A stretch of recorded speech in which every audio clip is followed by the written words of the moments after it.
सुनिएगा बहुत ध्यान से। एकादशी व्रत कितने लोग करते हैं? हाथ ऊपर करना। जय हो, प्रणाम।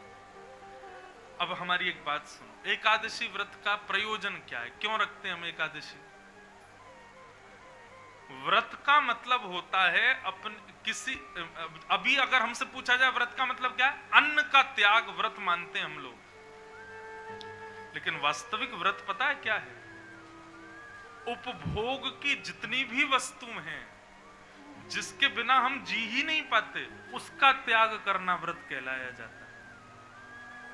यदि विश्वास मानिए, कल एकादशी है, अब एकादशी यहां सब लोग ही रखेंगे, परंतु आप में से जितने भी लोग यहां पर किसी व्यसन से युक्त हैं, कोई व्यसन उनके जीवन में है, कल एकादशी पर आप अन्न मत छोड़ना, उस व्यसन का त्याग कर देना। हम कह रहे हैं आप रोज मत छोड़ो, एकादशी एकादशी शुरू कर दो, धीरे धीरे अपने आप रोज छोड़ने लग जाओ। तंबाकू का सेवन करते हैं, मदिरा का सेवन करते हैं, कुछ भी गलत करते हैं, एकादशी के दिन उसको मत करो। बस एक दिन की छुट्टी तो दो, उसको तो दो कम से कम छुट्टी। आप एक दिन देना प्रारंभ कर दो, आपकी असली एकादशी मानी जाएगी। एकादशी का मतलब उन उपभोगी वस्तु जिनके बिना हम जीवित नहीं रह सकते, उनका एक दिन के लिए त्याग करना और उस एक दिन को भगवत भजन के सहारे व्यतीत करना, इसको एकादशी कहते हैं। अब प्राचीन काल में क्या था? इतने साधन नहीं थे, केवल अन्न ही था सब कुछ, इसलिए अन्न छोड़ते थे व्रत के समय पर। और एक और बात बताऊं, एकादशी का व्रत और अच्छा करना है तो एकादशी वाले दिन इसका प्रयोग मत करो, इसका व्रत करके देखो। कल एकादशी है,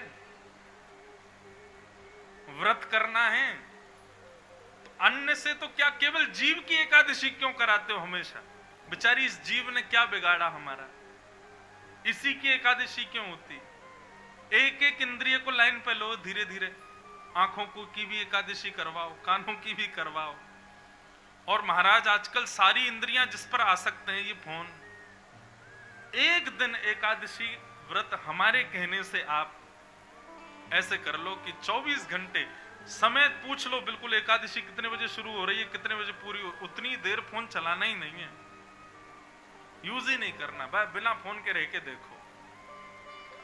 आप विश्वास मानिए, अन्न छोड़ करके एकादशी करने पर बिहारी जी की इतनी बढ़िया अनुभूति नहीं होगी जितनी बढ़िया अनुभूति आप व्यसन और इस प्रकार की आसक्त वस्तु का त्याग करके आप ठाकुर जी को याद कर पाओ। ये असली व्रत है।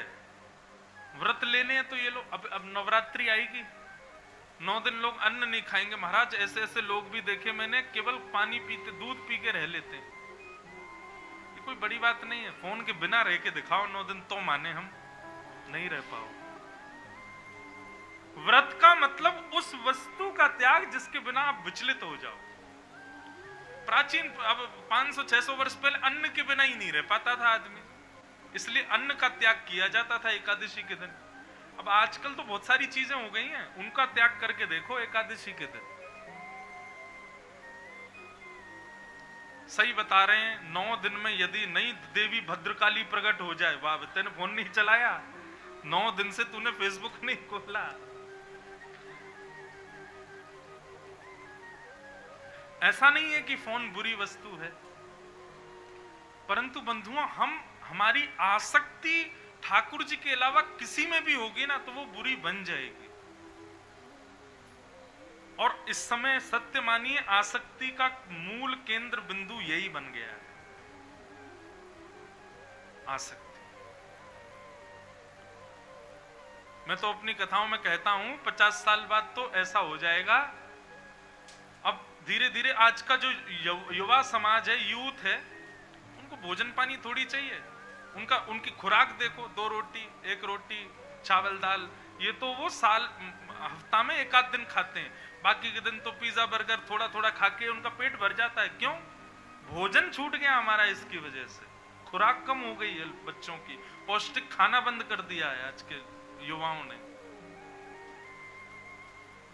खाएंगे तो कचड़ा खाएंगे और उसके अलावा देखेंगे तो इसको देखते रहेंगे पूरे दिन। घर में 8 सदस्य बैठे हैं एक ही टेबल पर, लेकिन बात नहीं कर रहे। क्यों? आठों फोन पे चल रहे हैं। अभी बीच में कुछ ऐसा होता था कि दंगे हो जाते थे ना कहीं पे, तो वहां का इंटरनेट बंद हो जाता था उस क्षेत्र का। महाराज, बिना एसी के सोना मंजूर है, बिना बिस्तर के सोना मंजूर है। इंटरनेट पूरी रात नहीं चले, सोएंगे कैसे हम? हम सो ही नहीं पा रहे, जी नहीं पा रहे। क्या आपको ऐसा नहीं लगता कि हमारे प्राण इसमें बस गए हैं? सुबह सुबह आप उठो और आपका फोन गायब हो जाए तो आधे प्राण तो तभी निकल जाएं आपके। तो कल एकादशी है। अभी देखो यहाँ आप लोग तो बहुत पहले आ गए, आज मैं थोड़ा विलंब से आया। जब से कथा प्रारंभ हुई है तब से सब लोग, अधिकतर जहां तक मेरी दृष्टि जा रही, कोई किसी ने फोन नहीं चलाया। कितना अच्छा लग रहा है मन को, है? सबकी गर्दन भी ऊंची, नहीं तो नीचे ही रहती है सबकी। सबकी मन बुद्धि कान कह रहे हैं कि नहीं, उससे भी ज्यादा सुख कहीं मिल सकता है, वो यहां मिल रहा है। कल एकादशी है। अपनी उस वस्तु का कल व्रत कीजिएगा जिसके बिना आप नहीं रह सकते। एक एक दिन करके प्रारंभ करो। 15 दिन में एक बार एकादशी आती है। धीरे धीरे उस वस्तु के बिना रहने का, ये डी अटैचमेंट बहुत जरूरी है बंधुओं। अटैचमेंट ही सबसे ज्यादा कष्ट का कारण बनता है, और हम लोग डी अटैच होना नहीं जानते वस्तुओं से, संबंधों से, चीजों से। डी अटैच होना सिखाती है कथा, चीजों से, संबंधों से, वस्तुओं से। क्योंकि जितना डी अटैच्ड रहोगे, जितना संबंधों से विमुख रहोगे, उतना हृदय में शांति बनी रहेगी, थोड़ा प्रसन्न रहोगे, आत्म कल्याण कर पाओगे अपना। जितने ज्यादा संबंध उतने ज्यादा दुखी रहोगे जीवन में, जितने कम संबंध उतने ज्यादा आनंद। इसलिए संबंध कम बनाओ तो उन्हीं से बनाओ जो हरि सन्मुख हो, जो बिहारी जी से प्रेम करते हैं, उनसे संबंध बनाओ।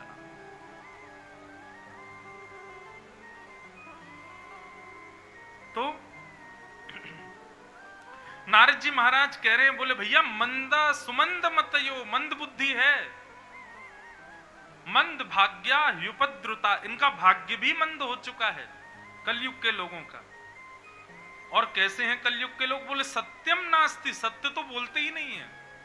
तपह नास्ति, तप तो करते नहीं, भजन नहीं करते, दिखावा करते हैं केवल भजन करने का, ताकि अगल बगल पीछे वालों को पता चले ये भगनानंदी है, इसलिए भजन कर रहे हैं। शौचम नास्ति, पवित्रता नहीं है, केवल बाहरी पानी से नहा लेते हैं, अंदर बहुत कचड़ा भरा पड़ा है, अंदर दूसरों के प्रति बड़े दूषित भावना है, पवित्र नहीं है। सत्यम नास्ति, तपह नास्ति, शौचम नास्ति, दया नास्ति, दानम नास्ति, कुछ भी नहीं है। सबका केवल एक आडंबर मात्र है, नाटक मात्र है। और बोले किस उद्देश्य क्या है कलयुग के लोगों के जीने का? बोले उदर भरिणो जीवा, केवल पेट भरने के लिए जी रहे हैं, केवल पेट भरने के लिए ही क्रिया कर रहे हैं, भाग दौड़ कर रहे हैं। हर तरफ है जगह, जगजीत सिंह की गजल है, हर तरफ है जगह बेशुमार आदमी, फिर भी तन्हाइयों का शिकार आदमी, सुबह से शाम तक बोझ ढोता हुआ, चैन खोता हुआ, बार बार आदमी, हर तरफ है जगह। सुबह से शाम तक मेहनत करते हैं हम लोग, लेकिन उद्देश्य क्या है? केवल भोजन, पेट भरना चाहिए। जॉब कर रहे हैं, बिजनेस कर रहे हैं, सबके पीछे उद्देश्य यही है हमारा। उदर भरिणो जीवा, ये हमारे जीवन का उद्देश्य है। बंधुओं, ये प्रश्न होना चाहिए, हमारे जीवन का उद्देश्य क्या है? हम क्यों जी रहे हैं? क्यों, क्या क्या करने आए हैं पृथ्वी पर हम? क्योंकि जो हम कर रहे हैं वो तो सभी लोग कर रहे हैं, तो फिर उनमें हम में अंतर क्या रह गया? उद्देश्य क्या है? ये प्रश्न व्यासपीठ से है आप लोगों के लिए, 7वें दिन उत्तर देना मुझको इसका। जिसको भी समझ आए, बीच में भी जिसको समझ आ रहा हो, अपना उत्तर लिख करके मुझे देना। जिसका उत्तर सबसे बढ़िया लगेगा मैं मंच से बोलूंगा उसका। आपके जीवन का उद्देश्य क्या है? क्यों जी रहे हो आप, या क्यों आए हो इस पृथ्वी पर? इस पर विचार कीजिए। सबका होमवर्क है, 6 बजे के बाद क्या करोगे? केवल यहाँ पकवान खा के सोने थोड़ी जाना है। 7 दिन तक आपका ये तो क्लासरूम है, वो घर जाके होमवर्क करो। यही सोचो उद्देश्य क्या है हमारा, और जिस भाव पर टिक जाओ कि हाँ यही है उद्देश्य, हमको लिख के देना फिर व्यासपीठ। मैंने मुंबई में कथा थी कुछ दिन पहले, वहां पर बोला था विश्राम वाले दिन इतने सारे पत्र आए, तो सबका उद्देश्य देख करके सच बता रहा हूं, मैं तो निकल चुका था, मेरी फ्लाइट थी। फ्लाइट में जब देखा तो नेत्र सजल हो गए। पहले किसी ने तो लिखा पहले दिन हमारा उद्देश्य कुछ और था, लेकिन 7 दिन कथा सुनने के बाद उद्देश्य कुछ और हो गया। ये पहचानिए, जानिए हम क्यों जी रहे हैं, क्यों। और ये बात मैं नहीं कह रहा हूं, आद्य गुरु शंकराचार्य कहते को हम कस्तम कुतायात को में जननी को में तात। मैं कौन हूं, आप कौन हो, हमारे माँ कौन है, हमारे पिता कौन है, हम क्यों आए पृथ्वी पर। और हम हर दिन जीवित जी रहे हैं, रात्रि में मरणासन अवस्था में चले जाते हैं, सुबह पुनः जी रहे हैं। उसका मतलब ठाकुर जी हमको जीवित रखे हैं, तो मतलब कुछ करवाना चाहते हैं हमसे। क्या करवाना चाहते हैं? अपना उद्देश्य पहचानिए, जानिए। क्षमा करना, कोविड की लहर आई थी बीच में, बहुत भयानक। कितने संबंधियों ने, कितने अपनों ने, कितने परिवारी जनों ने हमारा साथ छोड़ दिया उस बीच में, कितने मित्र परिकरों ने हमें छोड़ दिया। बहुत ध्यान से सुनो कथा। परंतु हम फिर भी जीवित बैठे हैं, उससे भी निकल के आ गए। इसका मतलब क्या है? ठाकुर जी का कोई ना कोई तो कार्य है जो हमसे वो संपन्न कराना चाहते हैं, इसीलिए हम हर दिन जीवित हैं। ढूंढो, पहचानो, जानो उस बात।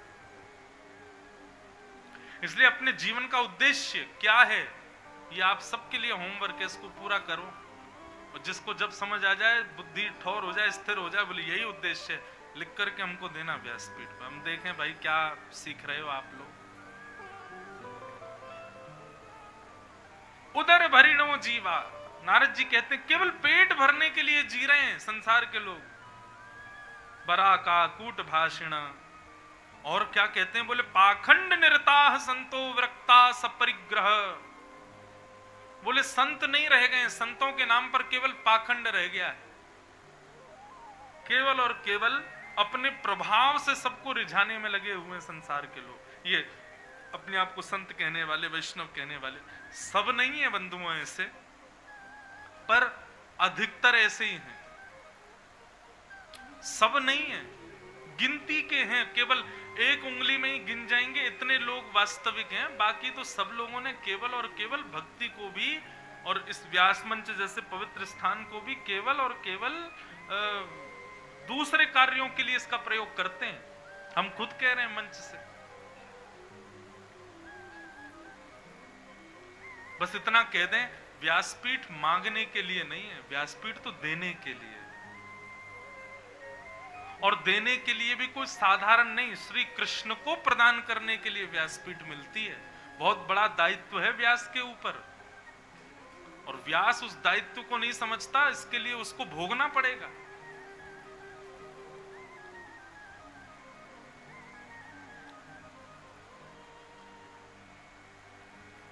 इस प्रकार सब बताते गए। बताते यहां पे तो ये भी लिखा है, शाल को बुद्धिदायक। बड़े भैया की बात नहीं मानते, लेकिन पत्नी के भैया की बात जरूर मानेंगे। क्यों? पत्नी का भैया बुरा नहीं मान जाए। तो यहाँ जितने भी पत्नियों के भैया बैठे हों, बुरा नहीं मानना। यहां पर नारद जी कह रहे शाल को बुद्धिदायक। और वृद्ध माता बोले बेटा ऐसा करो, उसकी नहीं सुनेंगे, लेकिन पत्नी का ऐसा करो, जो आज्ञा, आप जो कहोगी वो तो करना ही है हमको। इस प्रकार की यहां बहुत सारी बातें बताई गई। फिर कहा गया, शादी जैसे पवित्र संबंध को भी कन्या विक्रय का रूप बताया गया यहां पर। बोले क्या कर रहे हैं? बोले कुछ नहीं, केवल मोल भाव लगाया जाता है। हमारे बेटे ने इतनी पढ़ाई करी, इतना पैसा तो लगाना ही पड़ेगा। बेटे को इसी भाव से पढ़ा रहे, बेटा ज्यादा पढ़, क्यों? तभी बढ़िया घर की लड़की मिलेगी, तभी बढ़िया पैसा लगेगा शादी में। मोल भाव होता है, कन्या विक्रय होता है, वर विक्रय होता है। सब बातें बताते हुए नारद जी बोले, मैं सब जगह भ्रमण करता करता जैसे ही वृंदावन पहुंचा, तब मैंने वृंदावन में क्या देखा? बोले एक तरुणी, एक युवा कन्या बैठी है, परम सुंदरी है यमुना के तट पर, और उसकी गोद में 2 वृद्ध लेटे हुए हैं। मैंने देखा, मैंने कहा एक युवा कन्या की गोद में बुढ़े क्यों लेटे हैं? मैंने जाकर के उस कन्या से पूछा, हे देवी तुम कौन हो, और तुम्हारी गोद में ये 2 वृद्ध जो हैं ये कौन है? तब उसने बताया, अहम भक्ति ख्याता इमो में तनयो मतो ज्ञान वैराग्य नामानो काल योगेन जर्जरो। मैं भक्ति हूं और ये दोनों मेरे बेटे हैं, इसका नाम ज्ञान और इसका नाम वैराग्य। नारद जी बोले, माताजी युवा और बेटा वृद्ध कैसे हो सकता है? बोले ऐसे हो सकता है क्योंकि भक्ति तो सब करते हैं, लेकिन ज्ञान और वैराग्य को कोई नहीं पूछता। भक्ति बंधुओं सबके हृदय में है, पर ज्ञान किसी को नहीं है, वैराग्य किसी के पास भी नहीं है। और माफ कीजिएगा, जहां पुत्र प्रसन्न नहीं है वहां मां प्रसन्न कैसे रह सकती है? ज्ञान का मतलब मैं पुनः कहूंगा, ज्ञान का मतलब विवेक ही लीजिएगा। विवेक का मतलब क्या होता है? सद और असद की पहचान, इसको विवेक कहते हैं। सही गलत की नॉलेज होना, ये विवेक है। जैसे छोटा बालक है, उसको 100 रुपए का नोट दो, फाड़ देगा, लेकिन जैसे ही धीरे धीरे बड़ा होगा 100 रुपए की नोट दो तो जेब में डाल लेगा। ये उसको क्या हो गया? ये ज्ञान नहीं हुआ, ये उसको विवेक हो गया कि वस्तु मेरी उपयोग की है। छोटे बच्चे को कांच का गिलास दो, फेंक देगा, लेकिन वही गिलास 15, 16 साल, 18 साल के बच्चे को दो तो संभाल के रखेगा। यही विवेक है बंधुओं। बस वस्तु से क्या सही है क्या गलत, इसकी पहचान होना, इसको विवेक कहते हैं। हम लोग ज्ञानी तो बन जाते हैं, विवेक ही नहीं बन पाते। और जो व्यक्ति विवेक ही नहीं बनता, उसके हृदय में भक्ति सदैव वृद्धि रहती है, उसके हृदय में सदैव भक्ति बुद्धि ही रहती है। इसलिए भक्ति को प्रसन्न करना है तो पहले विवेक जीवन में लाओ। विवेक आएगा सत्संग से। तो यह है ज्ञान, भक्ति का पहला बेटा। भक्ति के दूसरे बेटे का नाम है वैराग्य। वैराग्य का मतलब यदि हम आपसे पूछें क्या है तो आप कहोगे घर परिवार छोड़ देना, यह वैराग्य है? नहीं, वस्तु का त्याग नहीं, वस्तु के प्रति जो हमारी आसक्ति है उस आसक्ति का त्याग। आसक्ति का त्याग करो। मतलब 56 भोग बने हों, लेकिन फिर भी आपकी रसना पर इतना वशीकरण हो कि आप उसको छुओ ही नहीं। कई युवा भाई बहन लोग मेरे से बोलते हैं, हम लोग कॉलेज जाते हैं, हम लोग ऑफिस जाते हैं, वहां के हमारे सब मित्र लोग सब खाते हैं तो हमारा भी मन कराता है। इसका मतलब क्या है? आपके अंदर वैराग्य नहीं है। आप वस्तु को देख करके विचलित हो जाते हो। ये विचलन ना होना, इसको वैराग्य कहते हैं। अब किसी ने अपने नाम के आगे लिख दिया ब्रह्मचारी। ब्रह्मचारी का मतलब क्या? जिसका ब्याह ना हुआ हो, जो बाल ब्रह्मचारी हो, बचपन से ही बिल्कुल ब्रह्मचर्य का पालन कर रहा हो, वो ब्रह्मचारी। तो ब्रह्मचारी भी 2 प्रकार के होते हैं। एक तो वो होते हैं जिन्होंने 35 साल तक खूब प्रयास तो बहुत किया, हो जाए कहीं से तो कोई मिले, किसी से तो हो, कोई तो भाए, किसी को तो हम भाएं। लेकिन बेचारों ने जब देखा कि अब 40 की उम्र हो गई, बाल उड़ने लगे, अब तो संभव नहीं है। सुनो, हमारे नाम के आगे लिख दो बाल ब्रह्मचारी, कहीं से तो योग्यता मिले। ब्याह ही नहीं हुआ तो क्या करे, बाल ब्रह्मचारी बोल दो भैया सब। एक तो ये है ब्रह्मचारी, और एक ब्रह्मचारी कौन?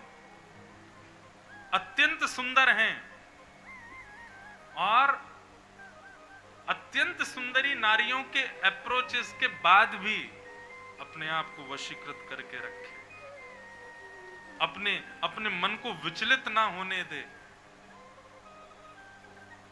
अत्यंत प्रकार के व्यसनों के मिलने के बाद भी अपनी इंद्रियों को उनके प्रति आकर्षित ना होने दे। वो श्रेष्ठ ब्रह्मचारी है। इसको कहते हैं वैराग्य। वैराग्य का मतलब घर परिवार छोड़ देना नहीं होता। वैराग्य का मतलब वस्तु सामने हो लेकिन आपकी स्थिति उसके प्रति गिरे ना, वो वैराग्य। अब जैसे कल एकादशी का व्रत है, घर के कई लोग रोटी सब्जी खाएंगे कल भी, क्योंकि छोटे बालक, अति वृद्ध, बीमार को व्रत नहीं करना चाहिए। लेकिन जिनके व्रत होते हैं वो लोग कैसे रहते हैं? भैया सुनो, हमारे सामने मत खाओ रोटी। क्यों?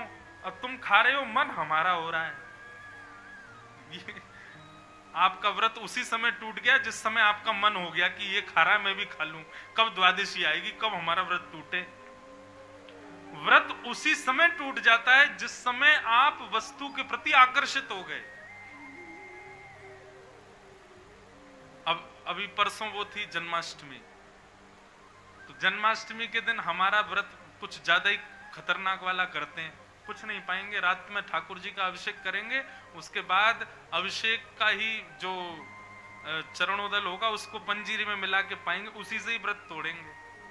अब मेरे साथ में दिक्कत ये है कि मेरे संग इतने सारे लोग रहते हैं, मैं जो करूं जबरदस्ती इनको भी करना पड़ता है सबको। अब हम लोग आ रहे थे ऊना से, हिमाचल प्रदेश से, तो एक पंडित जी यहाँ तो नहीं आए वो, अब वो रास्ता में उनको ढाबे के नाम पढ़ाई दे में, गुरु जी आज पता नहीं क्यों ढाबे के नाम और दिनों से ज्यादा बड़े दिखाई दे रहे हैं, आलू के पराठे और ये वो, बोले आज कुछ ज्यादा ही दिखाई दे रहे हैं मुझको, बाकी के दिन इनकी तरफ दृष्टि भी नहीं जाती है, आज आलू का पराठा लिखा हुआ इतना बड़ा दिखाई दे रहा है कि आज चश्मे की भी जरूरत नहीं है।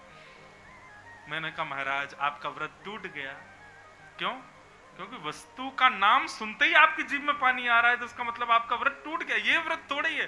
व्रत का मतलब ये है कि आपने अन्न छोड़ने की प्रतिज्ञा की, उस समय 56 प्रकार के व्यंजन भी आ जाएं तो भी आपका मन उसके प्रति विचलित ना हो, तो समझो आप व्रत कर रहे हो। इसको कहते हैं वैराग्य। क्या कहते हैं? मतलब उपभोग की वस्तु सामने हो लेकिन आप अपने ऊपर इतना वशीकरण कर लो। हमारे पूज्य पिताजी महाराज कथा में कहते हैं, देखना इंद्रियों के न घोड़े भगे, कब? उनमें हरदम जो संयम के कोड़े पड़े, अपने रथ को सुमार्ग लगाते चलो। कैसे होगा ये संभव? कृष्ण गोविंद गोपाल गाते चलो। अब एक तरीका सुनो। जैसे ही किसी वस्तु के प्रति आपका मन आने लग जाता हो, सोई आंख बंद करके हे बिहारी जी श्री कृष्ण गोविंद हरे मुरारे हे नाथ नारायण वासुदेव, उनको प्रार्थना कर लेना। उसके बाद आप आंख खोल के देखोगे आपका मन नहीं करेगा उसके प्रति। धीरे धीरे इस प्रकार मन हमारा वशीकृत होगा। जैसे ही लगे कि आंखों को कोई वस्तु आकर्षित कर रही, कानों को कोई वस्तु आकर्षित कर रही, या इंद्रियों की कोई भी वस्तु किसी भी भाव के प्रति आकृष्ट हो रही है, उसी समय नेत्र बंद करके बिहारी जी को याद करो, हे बिहारी जी कृपा करो, रक्षा करो हमारी। आप पुनश्च आंख खोल करके देखोगे तो आपका मन उसके प्रति विचलित नहीं होगा।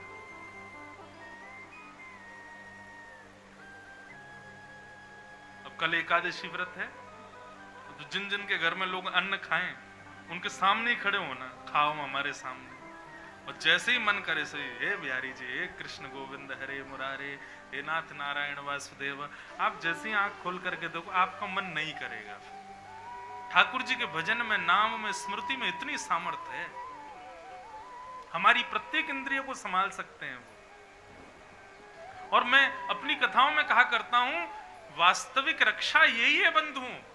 हम गिरने से बच गए, हम मरने से बच गए, अरे बहुत बड़ी बीमारी हुई थी मरते मरते बचे, भगवान ने बड़ी, ये रक्षा नहीं है भगवान की। ये तो आपका जीवन बचा इसलिए बच रहे हो। वास्तविक रक्षा तो ये इंद्रियों का जो पतन होता है ना वस्तुओं के प्रति, इससे आप बच जाओ तो समझो ठाकुर जी ने रक्षा की, ठाकुर जी ने हमको बचा लिया, ठाकुर जी हमको संभाल रहे हैं। इसको असली रक्षा मानना ठाकुर जी की। तो भैया ये दो पुत्र हैं भक्ति के, ज्ञान और वैराग्य, दोनों को अंदर लाओ। और उसके बाद जब आप भक्ति करोगे ना तो मीरा जैसी होगी, कुमनदास जैसी होगी, सूरदास जैसी होगी। फिर हर स्थिति में श्री कृष्ण ही होंगे। भक्ति महारानी बड़ी दुखी है, नारद जी से बोली मेरे पुत्रों को युवान करो नारद जी। तब नारद जी बोले हे भक्ति महारानी तुम खेद मत करो, ये कलयुग की वजह से हो रहा है। भक्ति बोली तो इस कलयुग को नष्ट कर दो ना, जिस कलयुग की वजह से इतने पाप बढ़ रहे हैं, ज्ञान वैराग्य नष्ट हो रहे हैं, ऐसे कलयुग को क्यों रखना है। तब नारद जी ने कहा कलयुग में दुर्गुण बहुत सारे हैं, लेकिन एक गुण है कलयुग में जो किसी युग में नहीं है। सतयुग त्रेता द्वापर तीनों भी नतमस्तक हैं कलयुग के एक गुण के आगे। और वो गुण कौन सा है? यत्फलम नास्ति तपसा ना योगेन समाधिना तत्फलम लभते सम्यक कलौ केशव कीर्तना। सतयुग त्रेता द्वापर तीनों युगों में जो फल तपस्या से नहीं मिलता, जो फल यज्ञ से नहीं मिलता, जो फल योग साधना करने से नहीं मिलता, वो फल कलयुग में केवल साधारण आसन पर बैठ के नेत्र बंद करके बिहारी जी का नाम गा करके और केवल कीर्तन करने मात्र से प्राप्त हो जाता है। जो फल तीनों युगों में नहीं मिलते वो फल केवल और केवल कलयुग में भगवान का कीर्तन करने मात्र से मिल जाता है। अच्छा, इसका प्रमाण दें। भरतपुर बिहारी लाल। अब जैसे ही मैंने कहा भरतपुर बिहारी लाल तो आप सबके नेत्रों में चित्त में बिहारी जी की छवि प्रकट हो गई। एक क्षण के लिए आप सबको दिखाई दिए बिहारी जी। ये पॉसिबिलिटी सतयुग त्रेता द्वापर में नहीं है।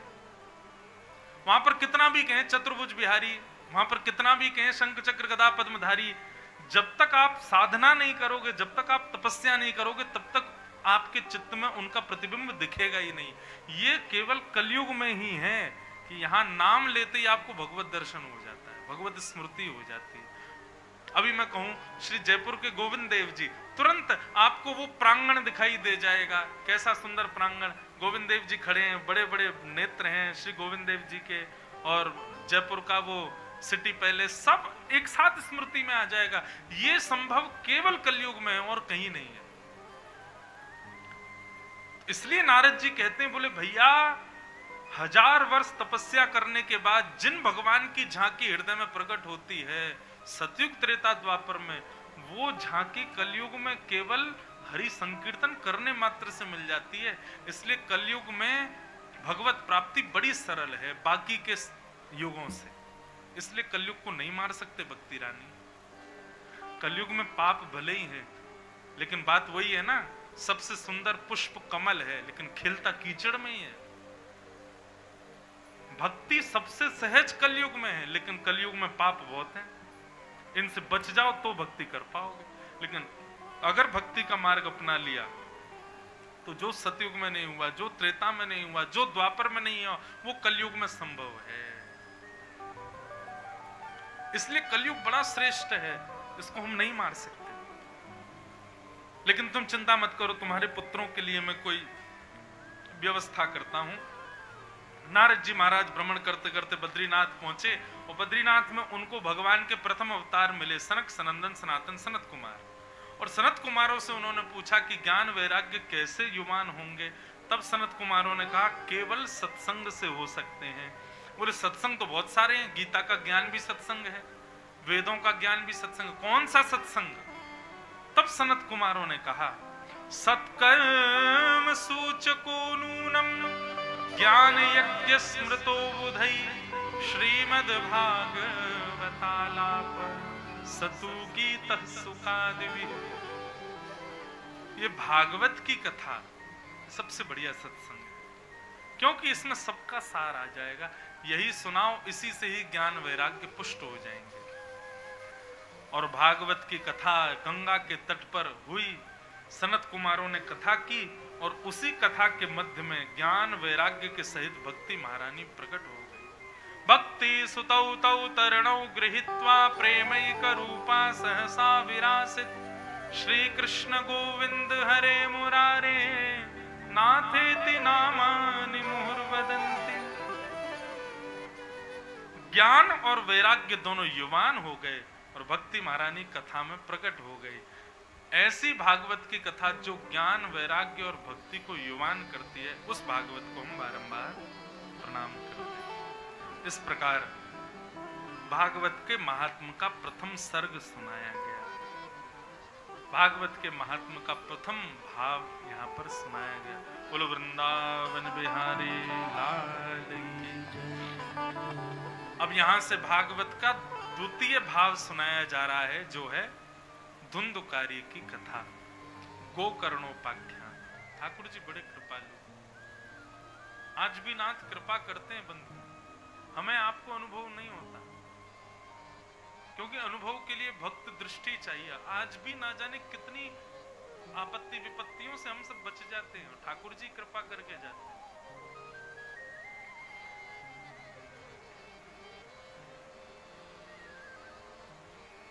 तो इस प्रकार बंधुओं, भागवत की कथा सुनने से भक्ति ज्ञान वैराग्य तीनों पुष्ट होते हैं, तीनों युवान होते हैं।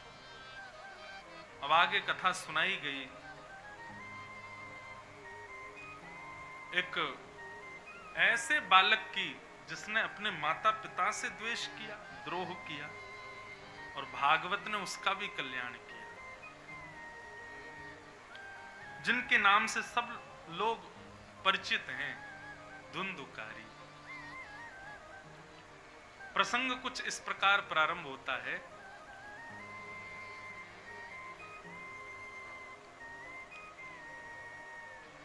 कौन कौन से पाप करने वाले लोग कथा सुनने से पवित्र होते हैं?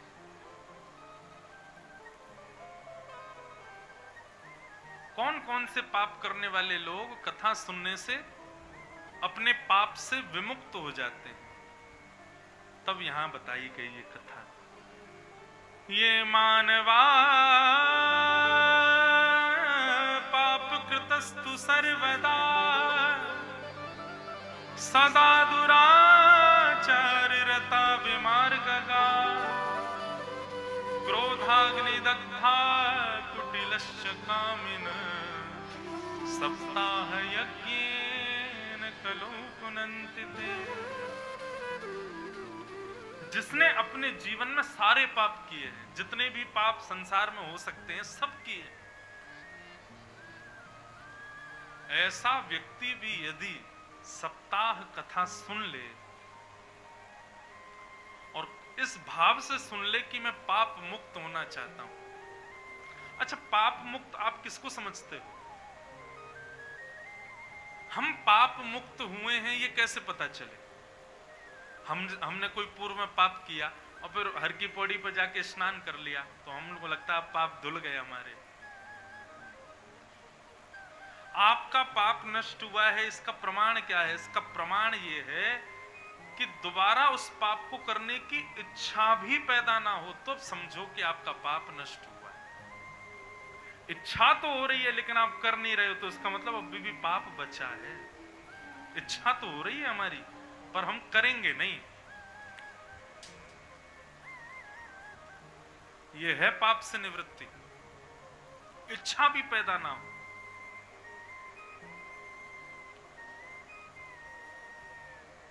और इच्छा शून्य बनाता है ज्ञान। भागवत की कथा आपके हृदय की इच्छा को नष्ट करेगी। इच्छा नष्ट हो जाए ना, सब नष्ट हो जाए। जीव कभी नहीं चाहती कि आप मुझे सिगरेट पिलाओ, जीव नहीं कहती, इच्छा कहती है, मन कहता है। पेट कभी नहीं कहता कि मांस खिलाओ, इच्छा कहती है। और ये इच्छा ही नष्ट होनी चाहिए, और वो इच्छा नष्ट होती है भागवत की कथा से। आप कहोगे महाराज जी इच्छा ही खत्म हो जाएगी, फिर कहाँ जिएंगे हम? इच्छा, एक बात और कहूं, नष्ट नहीं होगी, अपनी अपनी गति बदल देगी, अपना रास्ता बदल देगी। जो इच्छा अभी संसार में दौड़ रही वो फिर बिहारी जी में ही दौड़ेगी।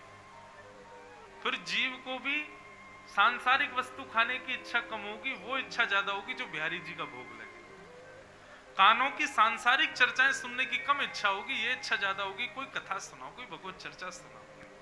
नेत्रों की स्विट्जरलैंड और न्यूजीलैंड घूमने की इच्छा बंद हो जाएगी, फिर यही होगी कि अब तो कब जाएं वृंदावन राधा रमन लाल, राधा वल्लभ लाल, कब जाएं जयपुर गोविंद देव जी, कब जाएं नाथ द्वार श्रीनाथ जी। नेत्र उसी के लिए व्याकुल रहेंगे। ये स्थिति कर देती है भागवत की कथा, और ये स्थिति कल्याणकारी है, ऐसी इच्छा कल्याणकारी है।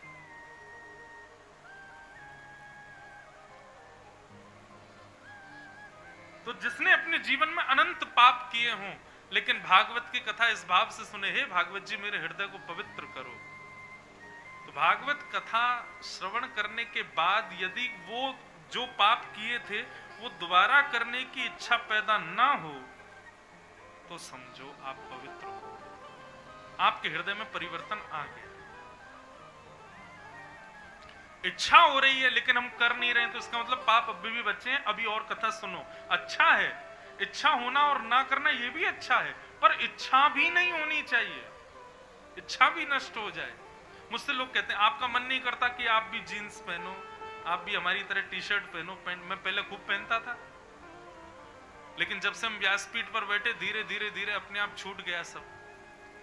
अब हमसे कोई कहे कि हम सुबह क्रिकेट खेलने जाते हैं, धोती में ही छक्के मारते हैं, महाराज बढ़िया ट्रैक सूट पहन के बालक आते हैं, पसीना पसीना होके चित्त होके गिरते हैं, हम धोती वाले ऊधम मचा के आ जाते हैं मैदान में।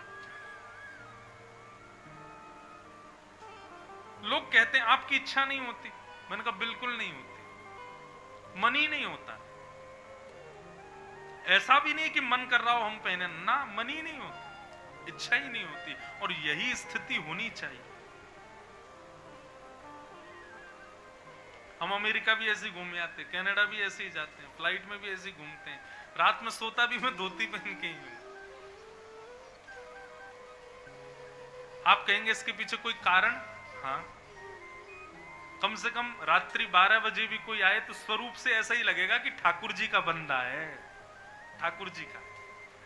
जैसे एक सौभाग्यवती नारी जब तक उसका ब्याह नहीं होता तब तक वो कैसे भी रहे कोई दिक्कत नहीं, ब्याह होने के बाद उसके नियम हैं, सिंदूर लगाएगी, हाथों में चूड़ियां पहनेगी, पैर में बिछिया पहनेगी, मतलब उसके अंग के 3-4 भावों को देख के पता चल जाता है कि रिजर्व्ड है, सौभाग्यवती है, इसका ब्याह हो चुका है। ठीक वैसे ही भैया हमारी पोशाक से ही पता चल जाता है कि रिजर्व्ड हैं, बिहारी जी ने इनको स्वीकार कर रखा है। और फिर ऊपर से ये माथे का तिलक, गले की कंठी माला, वाणी के शब्द, नेत्रों के आव भाव, इनसे भी पता चल जाता है कि भक्त है।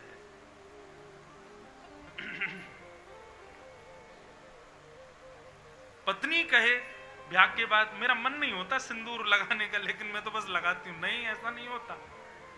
ब्याह के बाद में वो तो उसका सौभाग्य, उसको और अच्छा लगता है कि मैं मांग सिंदूर भरूं ताकि सबको पता रहे कि हम इनके हैं। ठीक वैसे ही ये पोशाक, ये तिलक, कंठी माला, ये स्वरूप जो है, ये धारण करने से और ज्यादा सुख मिलता है। क्यों? भले ही नास्तिक व्यक्ति भी हमको देखे लेकिन समझ जाएगा देखते कि ठाकुर जी का भक्त है। हम फ्लाइट में जाते हैं तो एयर होस्टेस भोजन परोसने आती हैं, सबसे पूछेंगी वेज और नॉन वेज, हमसे तो नॉन वेज वाला ऑप्शन होता ही नहीं है। क्यों? स्वरूप से ही पता है वो नॉन वेज से तो दूर दूर तक इनका कोई संबंध होगा ही नहीं, बल्कि अपनी तरफ से बोलती महाराज जी जैन फूड दें, उसमें ऑनियन गार्लिक भी नहीं होता। अच्छा, दुनिया के लोग एयरपोर्ट पे घूमते हैं, सब लोग इसलिए घूमते हैं हमको देखें, लेकिन किसी को नहीं देखते, हमको सब देखते हैं। जो धोती पहन के घूमते हैं महाराज एयरपोर्ट पे, खड़म खड़म खड़म करके चलते हैं, पूरी दुनिया देखती है। कम से कम उनको देखने की वजह से ही सही उनके हृदय में क्षण भर के लिए बिहारी जी तो प्रकट हो रहे हैं कि कोई भक्त घूम रहा है। इच्छा नष्ट होना सांसारिक वस्तु के प्रति, ये पाप के नष्ट होने का प्रमाण है। लेकिन इच्छा हो हम ना करें तो समझो भी पाप बचा है, करवा सकता है आपसे दोबारा। लेकिन इच्छा होने पर भी ना करना, ये करने से तो अच्छा ये कि आप ना करो, धीरे धीरे और प्रयास करो, कथाएं सुनो। एक दिन आएगा इच्छा भी नष्ट हो जाएगी।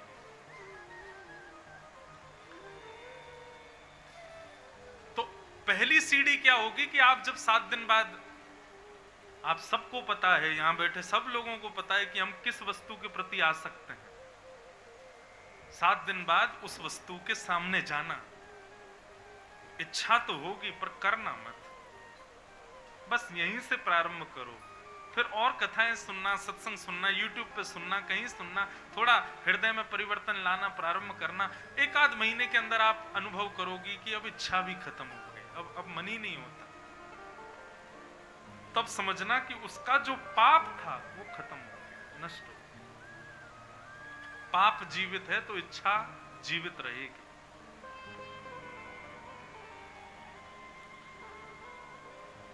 यहां कथा आती है एक ऐसे ब्राह्मण की जिनका नाम है आत्मदेव। उनके कोई संतान नहीं थी और संतान ना होने की वजह से बड़े दुखी थे। यह भी बात सुनो, ठाकुर जी यदि कुछ दें और किसी को यदि कोई अभाव दें तो उसमें दुखी नहीं होना चाहिए। यदि हमारे जीवन में कोई अभाव है, संसार में कोई भी परिपूर्ण नहीं है बंधु, अभाव सबके जीवन में होता है, लेकिन किसी किसी को अभाव सहन नहीं हो पाता। जैसे किसी को संतान नहीं है तो वो व्याकुल ही रहते हैं, हमारे संतान क्यों नहीं है। किसी के माता पिता बाल्यकाल में ही छोड़ के चले जाते हैं तो वो इसलिए व्याकुल है, हमारे माता पिता क्यों चले गए। आदि आदि संसार में बहुत सारे अभाव, लेकिन अभाव की वजह से कभी भी दुखी नहीं होना चाहिए। अभाव के दुख से यदि बचना है तो जिस वस्तु का अभाव है उस वस्तु की जगह पर ठाकुर जी को विराजमान कर लो। एक प्रयागराज के एक सेठ जी थे, बहुत बड़ी संपत्ति थी उनकी, सब कुछ था उनके पास में, लेकिन संतान नहीं थी। तो वृंदावन गए, वृंदावन से एक युगल सरकार ले आए और उनको लाकर के अपने घर में विराजमान कर दिया और उनका नाम रख दिया कुंज बिहारी। अब गांव के सब लोग आते, उनका दर्शन करते। एक बार बुजुर्गों ने, सबने एक ऐसी शाम को बैठे थे दर्शन के बाद, तो सबने उन सेठ जी से कहा, सेठ जी आपकी इतनी जमीन जायदाद, खेत है, इतना बड़ा घर है और अब तो ये कुंज बिहारी का मंदिर भी है, आप और माता जी दोनों अब 10-15 साल के और हो, आपकी उम्र इतनी हो गई, आपके बाद कौन संभालेगा इसको। एक बालक गोद ले लो। तो तुम लो गोद, मैं क्यों लूं गोद, मेरा तो बालक है। सब बोले कौन है बालक, बोले कुंज बिहारी मेरा बेटा है। ये सब इसी का ही है, ये सारी जमीन जायदाद घर परिवार सब इसी का ही है। जैसे तुम्हारे बेटों का सब तुम्हारा है, वैसे मेरे बेटे का सब मेरा है। तो एक बुजुर्ग व्यंग में बोला, बोले अच्छा ठीक है, जायदाद तो कुंज बिहारी के नाम कर जाओगे, लेकिन हमारे बेटे तो अंतिम समय में हमको अंतिम संस्कार करेंगे, तुम्हारा कौन करेगा। तो सेठ जी ने इतने विश्वास से कहा, तुम्हारा अंतिम संस्कार तुम्हारा बेटा करेगा ना। बोला हाँ, तो मेरा भी मेरा बेटा करेगा। सब हंसने लगे, बोले कि ये तो सब मनगढ़ंत बातें। बोले मनगढ़ंत बात नहीं, मुझे विश्वास है, और बाकी जब समय आएगा तो मैं तो देखने के लिए रहूंगा नहीं, तुम ही लोग देखना, मेरे कुंज बिहारी बेटा, कुंजो बेटा आएगा। और समय जब आया, उनका अंतिम समय, 10-15 वर्ष बाद जब उनके प्राण निकल गए, सब गांव के लोग इकट्ठे हुए, बड़े प्रेमी थे, सब लोग उनके पास गए, सबने उनकी अर्थी आदि सजाई, सब क्रियाएं करने लगे। रास्ते में सब सोचते जा रहे थे, भाई संस्कार कौन करेगा इनका। एक बुजुर्ग बोला, ये कहते रहते थे कुंज बिहारी आएगा, कुंज बिहारी, देखो हम कह के हार गए, गोद ले लो एक बालक। आ गया कुंज बिहारी, कोई नहीं आया। बोले अब क्या करें। तो अर्थी के पीछे करीब 10-15 बालक रोते रोते चल रहे थे, छोटे छोटे बालक, और सब रो रहे थे, सेठ जी अब हमको दूध कौन पिलाएगा, अब हमको रसमलाई कौन खिलाएगा। सब गांव के लोग बोले, सेठ जी के कोई संतान नहीं थी तो पूरे गांव के बालकों को ही अपना संतान मान के देखो, उनसे सब बालक कितने रो रहे हैं। सबने कहा भैया इनमें से एक से इनका संस्कार करा दे। बाकी के सब बालक तो गांव के थे, एक बालक दूसरे गांव का लग रहा था। अब सबने अपने बालकों को तो पीछे कर लिया, नहीं हमारे बालक क्यों करेंगे संस्कार। एक बालक खड़ा हुआ था। सबने कहा भैया तुम कहाँ से? बोले मैं बगल के गांव से हूँ, सेठ जी मुझसे बहुत प्रेम करते थे, मुझे बहुत आनंद कराते थे, रसमलाई खिलाते थे। कहाँ चले गए? बोले बेटा एक काम करो, तुम ही संस्कार कर दो। बोले जो आगे। उसी बालक ने अपने हाथ में अग्नि लेकर के परिक्रमा करके सेठ जी का संस्कार किया। सब गांव के लोग बोले भैया संस्कार हो गया, अब चलो यमुना जी में स्नान कर लो। सब लोगों ने जैसे ही यमुना जी में गोते लगाए, सब नहा के बाहर आ गए, लेकिन वो बालक गोता लगाया बाहर आया ही नहीं। गोताखोरों ने ढूंढा लेकिन बालक नहीं मिला। तब वो 2-4 बुजुर्ग जो थे वो चौंक गए, बोले बालक नहीं मिल रहा। बोले नहीं। बोले भागो जल्दी कुंज बिहारी के दर्शन करने चलो। सब लोग दौड़े और सेठ जी के भवन में जाके जैसे कुंज बिहारी जी को देखा तो सिक से लेकर के नख तक यमुना का जल चुचा रहा था, गीले खड़े थे श्री कुंज बिहारी ने। संस्कार करके आए, आज भी कुंज बिहारी जी विराजमान है।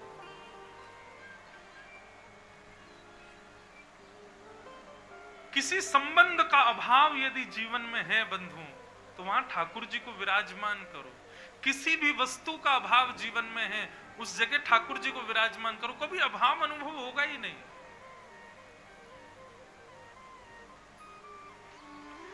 प्रकृति से कुछ छीनो मत। प्रकृति ने आपको जो नहीं दिया उसको ऐसे स्वीकार करो। आप यदि पीछे पड़ जाओगे ना छीनने के लिए कि प्रकृति दे दे दे, इसके लिए यहां जा रहे हैं, वहां चद्दर चढ़ा रहे हैं, वहां पर जे कर रहे हैं, जे कर रहे हैं, कभी किसी से पूछ, कभी प्रकृति से छीनोगे ना तो वस्तु तो मिलेगी लेकिन दुख देने वाली मिलेगी। और वही हुआ आत्मदेव के साथ। आत्मदेव प्राण त्यागने के लिए वन में गए, तब एक संत ने कहा, बोले नाम तुम्हारा आत्मदेव कर रहे हो, आत्महत्या क्यों? संतान नहीं है। अरे संतान नहीं है तो उसके पीछे प्राण क्यों त्यागने? भगवान को अपना पुत्र मानो। आत्मदेव बोला ये सब बोलने वाली बातें हैं, मुझे समझाइए मत। यदि आप कुछ कर सकते हैं तो बताइए, नहीं तो मुझे मरने दीजिए। संत बोले अब मेरे सामने कोई ब्राह्मण प्राण त्यागे ये मैं देख तो सकता नहीं। एक फल दे दिया, जाओ अपनी पत्नी को खिला देना, तुम्हारे घर मेरे भजन के बल से एक बालक होगा। पत्नी को जाकर के फल दे दिया और पत्नी जो थी वो धुंधुली, वो बिल्कुल ही विवेक शून्य थी। उसने कहा फल खाने से कोई बालक होते हैं? ये भी हमारे पतिदेव सीधे हैं, कहीं से भी आ जाते हैं। फल जाकर के बांझ गैया को खिला दिया। बोले इसके भी बालक नहीं है, इसको खिला देती हूँ, होना होगा तो इसको हो जाएगा। और हमारी उम्र हो गई, अब कहाँ बालक धारण होगा। अब पतिदेव तो हमारे बड़े सीधे हैं, ऐसे ही पागल बन जाते हैं, तो इनसे कह देती हूँ फल खा लिया, अब 9 महीना मायके रह के आऊंगी, वहीं मेरे बालक जन्म लेगा, तब आऊंगी मैं। आत्मदेव से बोला अब मैं जा रही हूँ 1 वर्ष के लिए मायके, फल खा लिया है, अब बालक गर्भ में आ जाएगा, अब आप अकेले मेरी सेवा नहीं कर पाओगे, वहां मेरी बहनें हैं, माँ हैं, सब मेरी सेवा करेंगी। आत्मदेव बड़े सीधे बोले जाओ ठीक है, अब 1 साल बाद आना और संतान लेके आना। चली गई, जाकर के उसने अपनी एक सहेली से मिली। सहेली बड़ी दुखी, उसने पूछा क्यों दुखी हो? बोले कि घर में 9 बालक मेरे हो चुके, 10वां बालक होने वाला, गर्भवती हूं, खाने को अन्न नहीं है और हर साल एक नया मेहमान आ जाता है। बोले सुनो, हम 1 वर्ष के लिए मायके आई, हम तुमको बहुत सारा धन दे देंगे, तुम इस बालक को जन्म दो और जन्म लेने के बाद धन लेकर के बालक हमको दे देना। और 9 महीने बाद धुंधुली की सहेली ने अपना पुत्र धुंधुली को दे दिया और धुंधुली 1 वर्ष बाद अपना बालक लेकर के आत्मदेव के पास आई। लीजिए बधाई हो, पुत्र ने जन्म लिया। आत्मदेव जी तो नाचने लगे, आनंदित हो गए, जय हो देवी।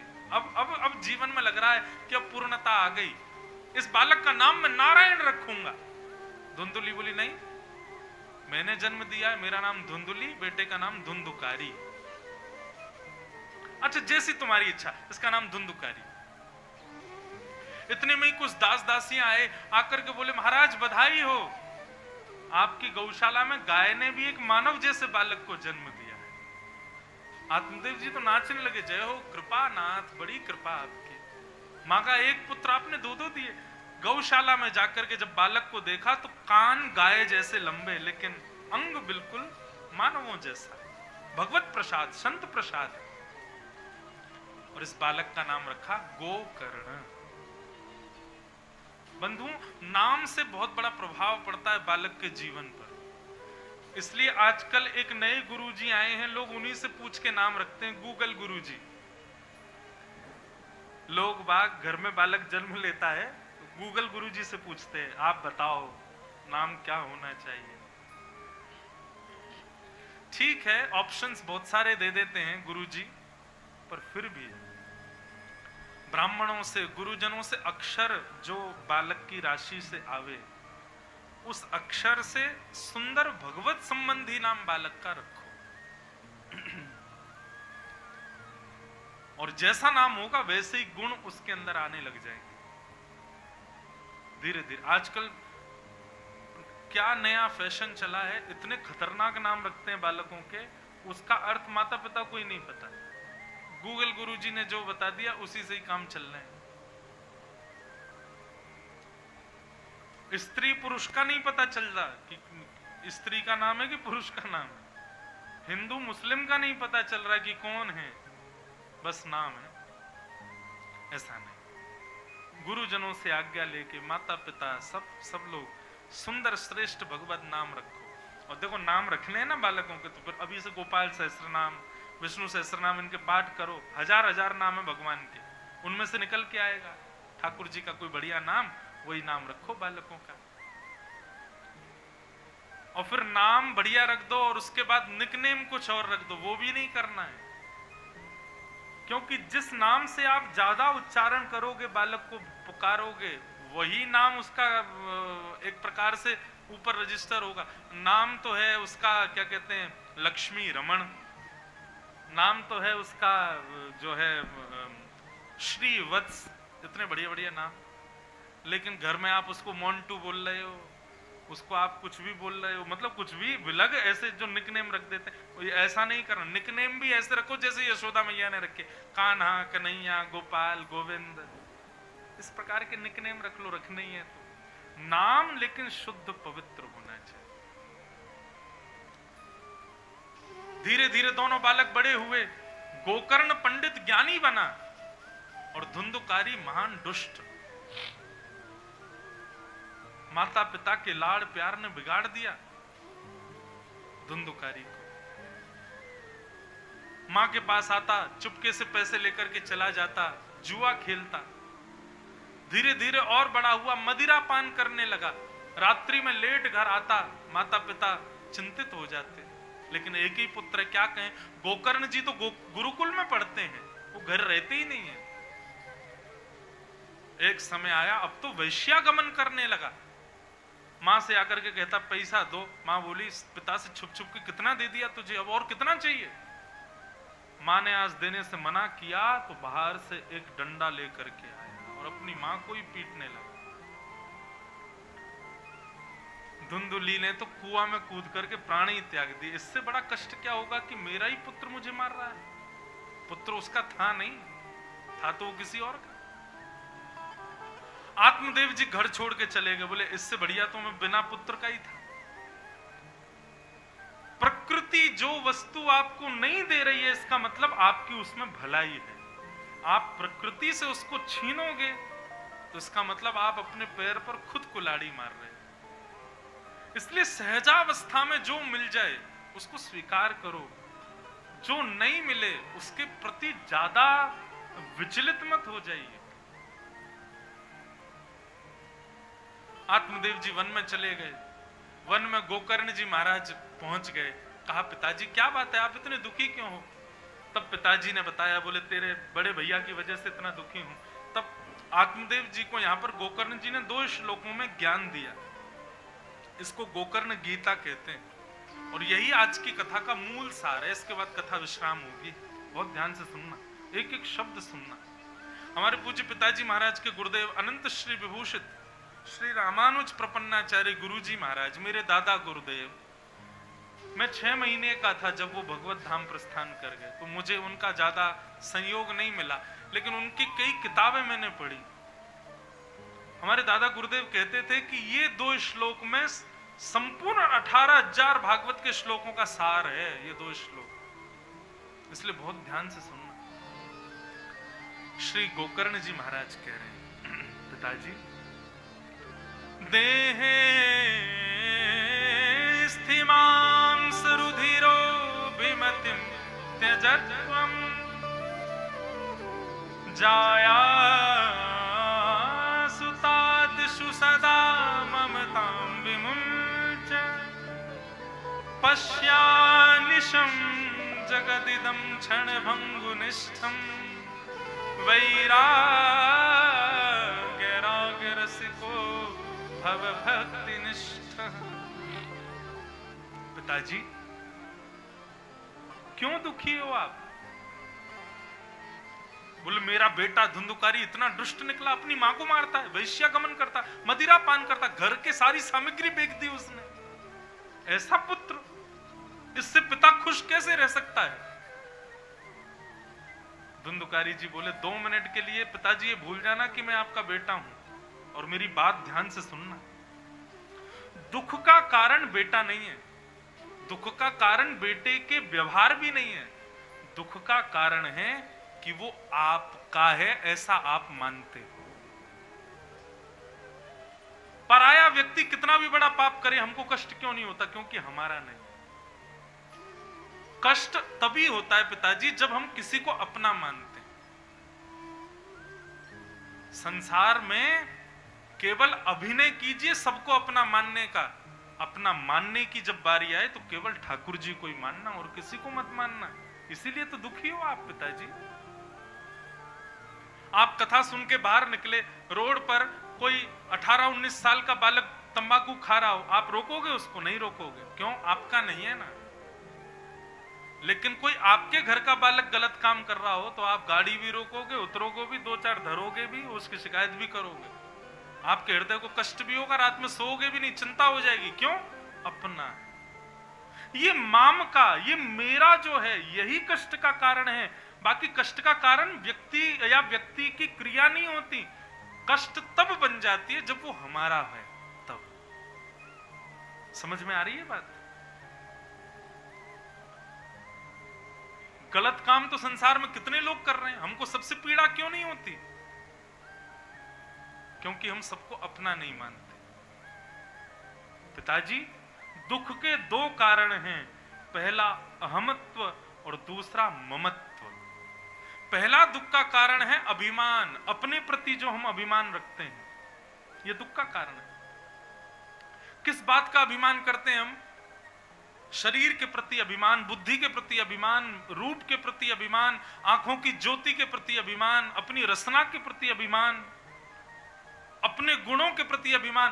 काय बात का अभिमान? आप अपने शरीर को आज्ञा करके देखिए, हे भाई अब तू हो गया 27 वर्ष का हो गया, अब इससे ऊपर मत जाना, अब इतना ही बना रहना, तू युवा ही रहना, तेरे बाल कभी सफेद ना हो, कानों से कभी सुनना बंद ना हो, दांत एक भी टूटे नहीं, आंखों पे कभी चश्मा नहीं चढ़े। हे शरीर, तू मेरा है, मेरी आज्ञा मान, आज के बाद तू वृद्ध मत होना, तेरे झुर्रियां नहीं पड़नी चाहिए। मानेगा शरीर? नहीं मानेगा। तो फिर अभिमान क्यों? हम किस बात का अभिमान कर रहे हैं अपने ऊपर? हमारे वश में हम ही नहीं है। मैं अभी कथा सुना रहा हूं, 6:03 हो रहे हैं, 6:05 पर भी बोलूंगा, ये मुझे ही नहीं पता है, तो फिर मैं क्यों अभिमान करूं? अभिमान तो उस वस्तु पर होना जिस पर मेरा अधिकार है। शरीर पर हमारा क्या अधिकार है? कुछ भी नहीं। ये ना हमारी कभी मानता, ना हमारी कभी कोई सुनता। हम तो चाहते हैं कि तू भाई पतला ही रहा कर, तू कभी मोटा मत होइयो, कभी वृद्ध मत होइयो, तेरी दाढ़ी ना निकले, तेरे बाल कभी सफेद ना हो। ये मानता है? नहीं। जो मिला है वह हमेशा पास रह सकता नहीं, कब बिछुड़ जाए ये कोई राज कह सकता नहीं। जिंदगानी का खिला मधुवन किसी का है दिया, मैं नहीं, मेरा नहीं, यह तन किसी का है दिया। एक प्रकार से अपने शरीर पर अभिमान करना तो यही हो गया कि मैंने आपसे 2 लाख रुपए ले लिए उधार और उन पर अपना अधिकार जब अभिमान कर रहा हूं, मेरे हैं। आप लेकर के आए 1 करोड़ रुपए की गाड़ी और मैं घर के बाहर खड़ी करके अभिमान कर रहा हूं, मेरी है। शरीर पर अभिमान करना इसी प्रकार है, ये आपका है ही नहीं। अच्छा, ये कॉन्सेप्ट क्या है? ये शरीर हमको क्यों मिला पता है आपको? सुनो, हमारे अंदर एक जीवात्मा बैठी है, हम सबके अंदर। वो अपने कर्म के अनुसार 84 लाख योनियों में भटकती रहती है। कभी छिपकली बनती है, कभी कॉकरोच बनती है, कभी कुत्ता बनती है, कभी सूकर बनती है, कभी मछली बनती है, कभी हाथी बनती है, कभी घोड़ा बनती है, कभी चींटी बनती है। और हर मृत्यु के बाद कटघरे में खड़ी होती है भगवान के आगे। भगवान कहते हैं अब क्या बनाए तुझको? मानव बना दो, एक बार इंसान बना दीजिए आप। मैं इतना भजन करूंगा, इतनी कथा सुनूंगा, क्योंकि मानव जन्म क्या है? मौका। ये मौका है मानव शरीर। निकल लो 84 लाख से, इसलिए ये मिला है। आप कथा सुन सकते हो, आप बिहारी जी जा सकते हो, कुकर सुकर नहीं जा सकते, कुकर सुकर नहीं आ सकते यहां पर। क्यों? अभी उनको और भोगना है। हम सब मानव बने, इसका मतलब हमको मौका दिया ठाकुर जी ने। मौका भी ठाकुर जी कैसे देते हैं? ठाकुर जी कहते हैं भाई बहुत भटक लिया, अब चल तेरे को मानव बनाते हैं। तब भगवान पंच तत्व बुलाते हैं, पृथ्वी अग्नि तेज, पृथ्वी अग्नि जल वायु आकाश। पंच तत्वों से कहते हैं भैया इसको मानव शरीर बना के दो। लोन में, ऋण में, ये भी लोन है हमारा शरीर। पंच तत्व कहते हैं हम दे तो देंगे इसको शरीर बना के, बदले में ये हमको क्या देगा? तब जीवात्मा कहता है आप बताइए क्या चाहिए आपको? बोले हम पांचों से मिलकर के जो तुझे शरीर मिलेगा उसको कभी कभी शुद्ध नदियों में स्नान कराना, उससे कथा सुनना, उससे कभी परिक्रमा लगाना, कभी मंदिर में जाकर के चंदन तिलक लगाना, उस शरीर से अच्छे अच्छे काम करना, दान करना, हम पांचों को पवित्र करने का प्रयास करना। मानव कहता जरूर करूंगा, आप एक बार बनो तो सही। पांचों मिलकर के शरीर बनकर के इस जीव को प्रदान कर देते हैं। लेकिन यहां आकर के वो सारे उल्टे सीधे काम करता है। समझाने के लिए कथाएं भेजी जाती हैं, संत जनों को भेजा जाता है, बेटा समझ जा, नहीं सुनता बात। और फिर जब मृत्यु होती है ना, तब पंच तत्व उसके आगे खड़े होते हैं। क्यों बे, तूने क्या कहा था हमसे? शुद्ध नदियों में स्नान करेगा, मंदिर जाएगा, कथा सुनेगा, जे करेगा, तेने हमको पवित्र करने की वजह अपवित्र कर दिया।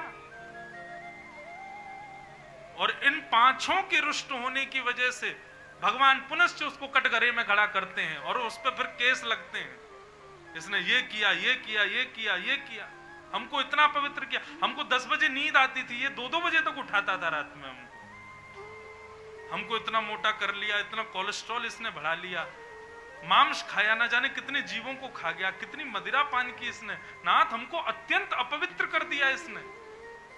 तब भगवान कहते हैं क्यों भाई ऐसा किया? बोले गलती हो गई, क्षमा कर दो। नहीं, भोगो। क्या क्या किया? बोले ये किया। बोले चलो बेटा 84 लाख योनियों में फिर से भ्रमण। इस पर अभिमान मत करो, ये भी आपको किराए पे ही मिला हुआ है। देह, शरीर, किराए के घर में अभिमान थोड़ी होता है।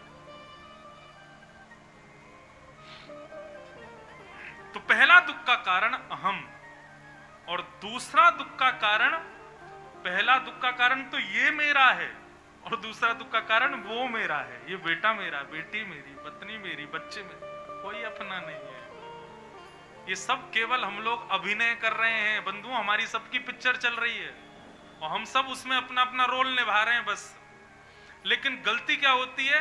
अभिनय करने वाले पिक्चर में ये बात उनको पता होता है कि हम केवल अभिनय कर रहे हैं, फिर उसके बाद वास्तविकता में आना है, पर हम अपने अभिनय में इतने घुल जाते हैं कि हम वास्तविकता भूल ही जाते हैं कि हमको वास्तविक क्या करना है। वही वास्तविकता बताने के लिए कथाएं होती हैं कि भाई ये अभिनय है, यहां से बाहर जो हम करेंगे, वास्तविकता तो ये है जो आप यहां कर रहे हो। इसलिए ना तो इस पर अभिमान करो और ना इसके जो हैं उन पर कभी ममता करो। इन दो चीजों से आप बच गए, आपको जीवन में कोई दुखी नहीं कर सकता, कोई कष्ट नहीं दे सकता। इसलिए भैया विरक्त तो हो मत जाना हमारी कथा सुन के। आप सब लोग अभिनय अच्छे से करो अपना, पति के साथ उसी भाव, पत्नी के साथ उसी भाव, अपना अभिनय पूरा दो। एक्टर फेल हो जाए ऐसी एक्टिंग करो, लेकिन जब बिहारी जी के सामने जाओ ना, तब अपने वास्तविकता में आ जाओ कि हाँ यही तो है मेरे, बाकी कोई नहीं है मेरे। हाँ, कुछ भक्त ऐसे हुए जो अभिनय कर ही नहीं पाए, जैसे मीराबाई, वो अभिनय कर ही नहीं पाई, वो वास्तविकता में ही रही, तो संसार ने उनको पागल ही कहा। बताओ, पति को अपना नहीं, माता पिता को अपना नहीं मानती। मीराबाई से अभिनय नहीं हो पाए, सूरदास से अभिनय नहीं हो पाए। हम लोग अभिनय कर रहे हैं, पर करें, पर कभी तो अपनी वास्तविकता में आए ना। और वास्तविकता में आने के लिए ही ये कथा है। तो दुख के दो कारण, पहला अहंकार शरीर के प्रति और दूसरा ममता अपनों के प्रति। पिताजी, इन दो से बच जाइए बस, आपको संसार में कोई दुखी नहीं कर सकता। अब बताइए, आपको कष्ट किसने दिया? आत्मदेव जी मुस्कुराने लगे, बोले किसी ने नहीं, मैंने बेटा को अपना माना था इसलिए कष्ट लग रहा था। अभी अभी मेरे मन में आया, बोले संसार में हर व्यक्ति अपना प्रारब्ध भोगने आया है, वो मेरे यहां जन्मा लेकिन आया अपने प्रारब्धों के लिए, अब मुझे कष्ट नहीं हो रहा है। बस पिताजी, धर्मम भजस्व सततम त्यज लोक धर्मन। अब जाओ, जाके कथा भक्ति करो और अपने जीवन का उद्धार करो। और आत्मदेव जी महाराज वन में जाकर के भागवत का स्वाध्याय करते हुए भगवत धाम को प्रस्थान करेंगे। अब यहां धुंधुकारी के माता पिता चले गए तो और फाउंडेशन खत्म हो गई, तो और बिगड़ गया। वैश्याओं को घर ही ले आया। एक दिन वैश्याओं ने अति धन उसके घर में देख करके सोचा कि क्या करें। धुंधुकारी के मुंह में जलते हुए अंगार डाल के उसको मार दिया और धन हरण करके वैश्याएं चली गईं। धुंधुकारी अपने कुकृत्य की वजह से प्रेत बन गया। बंधुओं, भूत प्रेत होते हैं संसार में? बताओ, होते हैं कि नहीं होते? होते हैं। तो भागवत आदि ग्रंथों में तो ये बताया जाता है, पाप करोगे तो नरक जाओगे, अच्छा करोगे तो स्वर्ग जाओगे, भजन करोगे तो वैकुंठ जाओगे। तो ये भूत कौन बनता है फिर? ये भूत कौन बने? तो हमारे यहाँ ऐसे कहते हैं, बोले कि भैया जिनकी अकाल मृत्यु होती है वो भूत बनते नहीं। भूत कौन बनते हैं? यहां से जब जयपुर जाते हैं तो बीच में एक जगह पड़ती है दौसा। वहां पर दौसा में एक बड़े अच्छे भक्त हुए, उनका नाम था श्री रंगा जी। क्या नाम था? रंगा जी। उनका चरित्र तो हम कल सुनाएंगे आपको कथा में, रंगा जी का बड़ा चरित्र है। पर उनका एक पद है, वो पद हम सुना देते हैं कि भूत व्यक्ति कैसे बन जाता है। भजन बिन नर मरगट के भूत। भैया, जो व्यक्ति अपने संपूर्ण जीवन में भजन नहीं करता, उसकी जब मृत्यु होती है तो नरक स्वर्ग भी उसके लिए द्वार बंद कर देते। बोले बेटा तुम यहां मत आना। जिसके लिए नरक के द्वार भी बंद हो जाते हैं वो भूत बनता है। और नरक के द्वार किसके लिए बंद होते हैं? जिसने अपने संपूर्ण जीवन में एक बार भी भगवान को याद नहीं किया, ऐसा व्यक्ति मरने के बाद भूत बन जाता है। भजन बिन नर मरगट के। तो एक बात तो सिद्ध हो गई, हम भूत नहीं बनेंगे। हम आप सब लोग ना तो हम कभी भूत बनेंगे और ना हम पर कभी भूत आ सकते हैं। भूतों का आक्रमण भी उन्हीं लोगों पे होता है जिनमें अविश्वास है ठाकुर जी के प्रति, जो जीवन में भजन नहीं करते। आक्रमण भी भूतों का उन्हीं के ऊपर ही होता है। इसलिए जो जीवन में कभी भगवत स्मरण भजन आदि नहीं करते वही भूत बनते हैं। धुंधुकारी प्रेत बन गया, गया जी श्राद्ध किया गोकर्ण जी ने, तब भी प्रेत योनि से मुक्त नहीं हुआ। तब सूर्य भगवान ने आज्ञा करते हुए कहा भैया ये प्रेत तो केवल भागवत की कथा से ही मुक्त हो सकता है, इसके लिए भागवत की कथा करो। कितना भी भयाभय प्रेत क्यों ना बन गया हो, भागवत की कथा उसके निमित्त हो जाए, मुक्त हो जाता है। इस प्रकार भागवत का महात्म्य सुनाया गया। आप सब लोगों को बारंबार प्रणाम करते हुए श्री भरतपुर बिहारी लाल जी के चरणों में अपनी प्रथम दिन की वाक पुष्पांजलि को अर्पित करते हुए अपनी वाणी को विराम देता हूँ। बोलो भरतपुर बिहारी लाल की, वृंदावन बिहारी लाल की, राधा रमण लाल की, राधा वल्लभ लाल की जय। जय जय श्री राधे, जय जय श्री राधे, जय जय श्री राधे। कल पुनः मिलेंगे। आप सब लोगों से